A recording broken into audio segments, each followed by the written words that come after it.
2024 के चुनाव के लिए साथ आएंगे मायावती और अखिलेश। सीएम योगी के खिलाफ साथ लड़ेंगे लड़ाई। जानिए सच्चाई।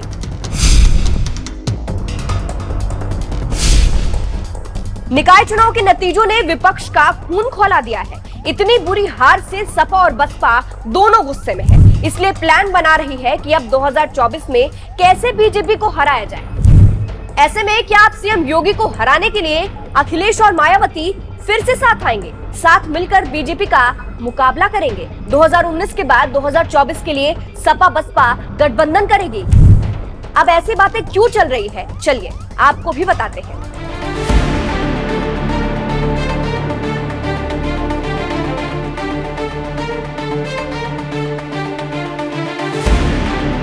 दरअसल निकाय चुनाव के नतीजों में बीजेपी को बम्पर जीत मिली है, जिसके बाद से सपा के प्रमुख अखिलेश यादव और बसपा प्रमुख मायावती बौखलाए हुए हैं। अखिलेश इस जीत को बेईमानी की जीत कह रहे हैं, तो मायावती कह रही है कि इसका बदला लिया जाएगा।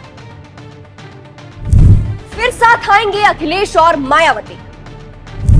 अब देखिए, भले ही सपा बसपा आपस में जंग करते हो, लेकिन जब चुनाव हारने की बारी आती है तो वे हाथ मिला लेते हैं और अपने खराब प्रदर्शन के लिए बीजेपी को जिम्मेदार ठहराते हैं।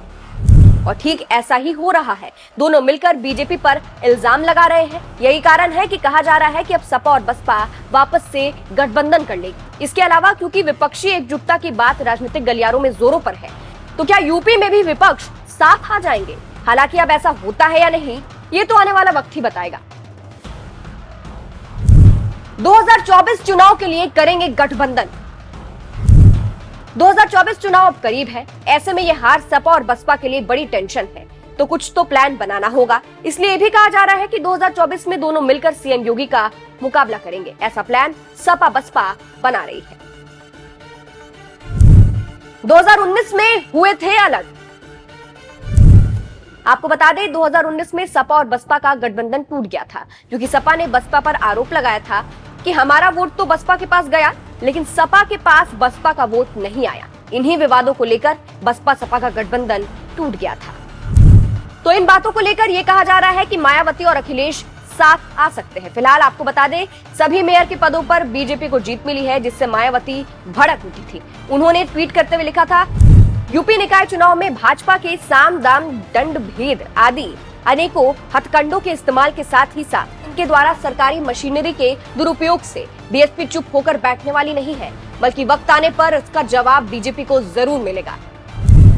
वहीं सपा ने आरोप लगाया था कि बीजेपी ने मतगणना प्रक्रिया को प्रभावित करने और चुनाव जीतने के लिए वो सब कुछ किया जो वे कर सकते थे। उन्होंने मतगणना प्रक्रिया को धीमा कर दिया, ऐसा इल्जाम सपा ने लगाया था। अब तो आने वाला वक्त ही बताएगा कि क्या अगर अखिलेश और मायावती साथ आते हैं तो सीएम योगी का मुकाबला कर पाते हैं या नहीं। इसके अलावा अखिलेश यादव ने क्या कुछ कहा था, वो भी हम आपको अंत में सुनाते हैं। जाते जाते जरूर बताइएगा कि आपको क्या लगता है, इस खबर पर आपकी क्या राय है। भारतीय जनता पार्टी बेईमानी का जश्न पहली बार नहीं मना रही है।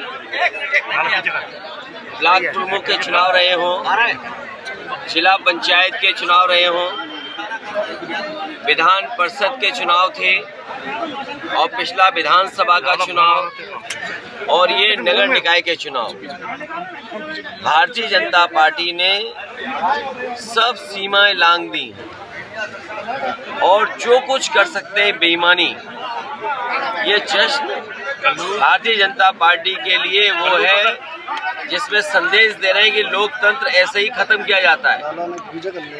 लोकतंत्र को खत्म करके जश्न मनाना इस देश के लिए दुर्भाग्य है, प्रदेश के लिए दुर्भाग्य है।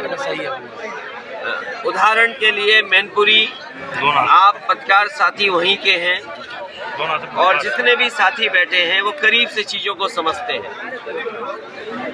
एक भारतीय जनता पार्टी ने उदाहरण दिया है, पूरे देश में कहीं ऐसा नहीं हुआ होगा जिस तरह से मैनपुरी में मतगणना की गई है। सुबह से शुरू हुई मतगणना और अगले दिन खत्म हुई मतगणना। सुबह शुरू हुई और अगले दिन मतगणना खत्म हुई, तो सोचिए कितनी तैयारी थी बेईमानी की। जो उन्हें रिजल्ट देना था अंतोगत्वा उनके अधिकारियों ने वही परिणाम दिया। जिलाधिकारी से कई बार हमारी बात हुई है और जब जिलाधिकारी मुझे लगा कि किसी परेशानी या बेबसी में है तो मैंने कहा कि इनसे ऊपर अधिकारी है उनसे भी बात करूं, इनसे ऊपर है उनसे भी बात की मैंने। पुलिस के एक बड़े अधिकारी से रात के लगभग 12 बजे मैंने जब बात की और मैंने उनसे कहा कहीं ऐसा तो नहीं कि लखनऊ से अगर आपको निर्देश मिला हो और अगर लखनऊ से निर्देश मिला है तो भूल जाएं, हम फोन क्यों करें आपको। अगर निर्देश मुख्यमंत्री का है कि मैनपुरी को हराना ही हराना है